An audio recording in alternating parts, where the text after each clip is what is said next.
there everyone, this is Brownie Brittle, and it's October, which means that for a lot of people, convention season is starting.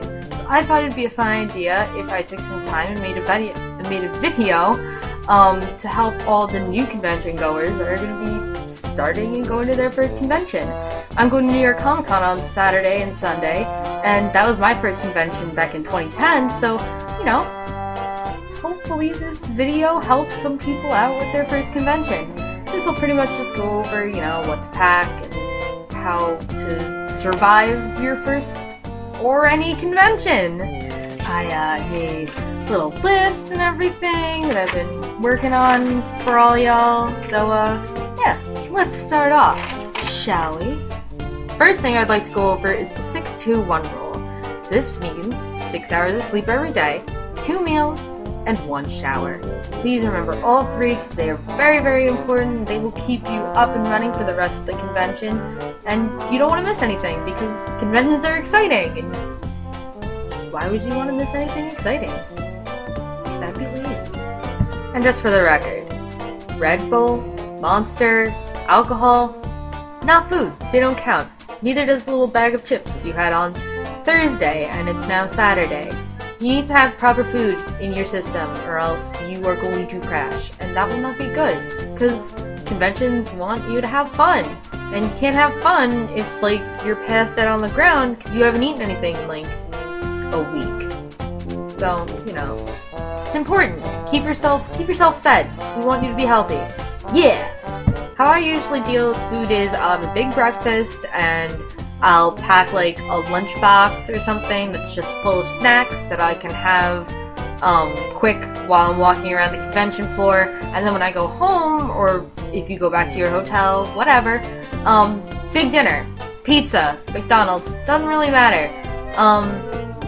For y'all who are going to New York Comic Con, I don't recommend going over to the McDonald's by the Javits Center because it's always flooded and there's never a place to sit. It's not worth it. So yeah. Bring food, also, because that also saves money. But you might want to avoid nuts, because you don't know what people are allergic to around you. I know I have a bunch of people at my school who are severely allergic to nuts, peanuts. Just avoid nuts in general, alright? Because, you know, it'll ultimately make someone's convention experience better. Something else I recommend is bringing a little emergency kit. Band-aids, hand sanitizer, even little sugar candies in case someone's diabetic. You know, I'm just the person that worries about those things. I'm someone that worries about others, so I keep those kinds of stuff on me. Even if you're a cosplayer, bring a cosplay emergency kit, safety pins, crazy glue, a little thread and needle, hairspray for your wigs, anything like that, because it can be crucial. You don't want to be running around and a piece of your cosplay falls off. That happened to one of my friends and they had to run up and tape it. So always have some repair supplies on you. You might need it. One of your friends might need it. Someone around you might need it. Next, you want to plan ahead. Check the convention schedule and maybe any train tickets or plane tickets. Anything that you've got that's going to get you there. Check the schedule of autographs and panels because you don't want to be standing in the middle of the dealer's room at 3:30 and at 4 o'clock your favorite voice actor or comic book artist is going to be signing and you have to quickly run over there before the line closes. It's terrible when it happens. It has happened. I don't recommend it, so get your little group posse together and make a solid schedule of what all of you want to see. That way you know exactly what you have to do, when you have to do it, and you're not scrambling around trying to find everyone and trying to get to the place you gotta be. Next, charge everything. Charge your phone, charge your camera, charge your 3DS, anything that you have on you that's electronic, charge it every night. You want to make sure that everything is going to have a full battery, or at least will be able to last through the convention day, because a lot of conventions don't have outlets that are open for you to plug in. If you've got portable chargers, like ones that don't need to be plugged into a wall, I have one for my phone. I highly recommend bringing those because they are very, very helpful when whatever you've got is running on red. Alright, this is a big one. Manage your money. My friend goes to every convention and she always winds up having to owe someone because she didn't have enough money to pay for food or something she wanted to get. Do not waste all of your money on the first day on something that you see. If anything, wait for Sunday. Sunday is when a lot of dealers will want to get rid of their stock, so they'll be giving sales and bundles and everything. One of my friends had gotten a $60 figure for $40 because the seller just wanted to get it out before the convention ended. This sort of segues into another topic, which is the artist alley. Do not try to bargain with the artists there. They're there to make a living and sell their art and do commissions. And they need to be able to pay their rent, because art's a very hard business to be into. I know that.